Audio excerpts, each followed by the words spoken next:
50 বছর বয়সী এই মানুষটির স্ত্রী ছিল 2 সন্তান।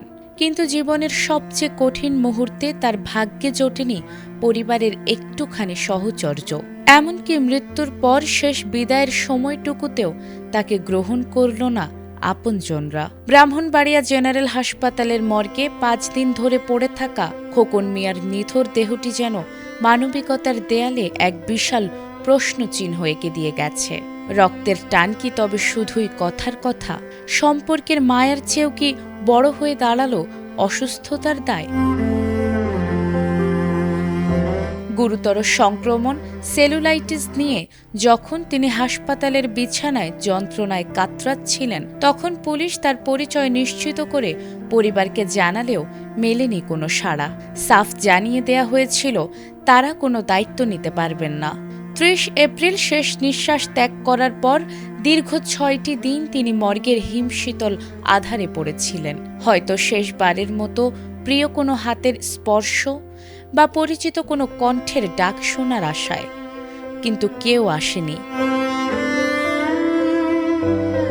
শেষ পর্যন্ত গত মঙ্গলবার বিকেলে জন্মদাতা বা জীবনসঙ্গী পরিচয় নয়, বরং বেওয়ারিশ হিসেবেই ব্রাহ্মণবাড়িয়া বাতিঘর নামে স্বেচ্ছাসেবী একটি সংগঠনের উদ্যোগে পৌর এলাকার মেড্ডার কবরস্থানে দাফন করা হয়েছে তার নিঝুম দেহটি।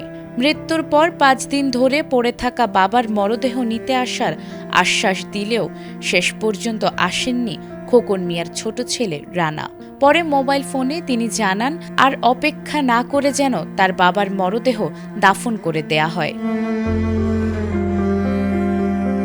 বাতিঘরের প্রতিষ্ঠাতা মোহাম্মদ আজহার উদ্দিন বলেন, পরিবারের সাথে একাধিকবার যোগাযোগ করা হলেও কেউ আসেনি। এ ঘটনায় আক্ষেপ জানিয়েছেন সংগঠনটির স্বেচ্ছাসেবীরা। লক্ষ্মীপুরের আদি নিবাস থেকে কুমিল্লার দেবিদার, আর সেখান থেকে ব্রাহ্মণবাড়িয়ার মর্গে খোকন মিয়ার এই যাত্রা কেবল একজন মানুষের মৃত্যু নয়, বরং এক নির্মম বাস্তবতার প্রতিচ্ছবি। পরিবারের পক্ষ থেকে নিতে চায় না, তাদেরকেও আমরা আমাদের নিজের ওয়ারিশ হিসাবে আমরা দাফন করতে চাই আর দাফন করি। আর যারা ওয়ারিশ পাওয়া যায় না তাদেরকে আমরা দাফন করি। কিন্তু সমাজের মধ্যে এই যে এখন যে কাজটা হইলো, এটা খুবই ন্যাক্কারজনক কাজ, যে ওনার ছেলে সন্তান থাকার সত্ত্বেও ওনাকে লাশটা নেওয়া হয় নাই।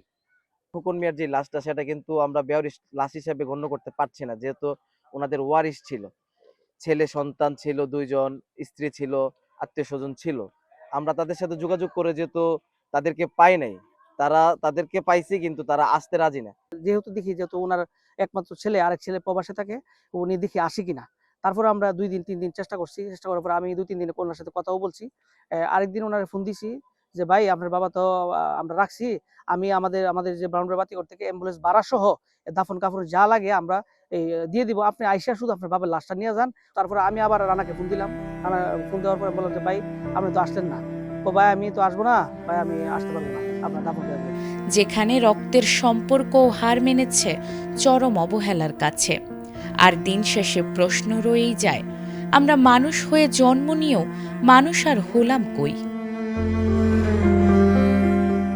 নাজমুন নাহার জান্নাত, এটিএন বাংলা।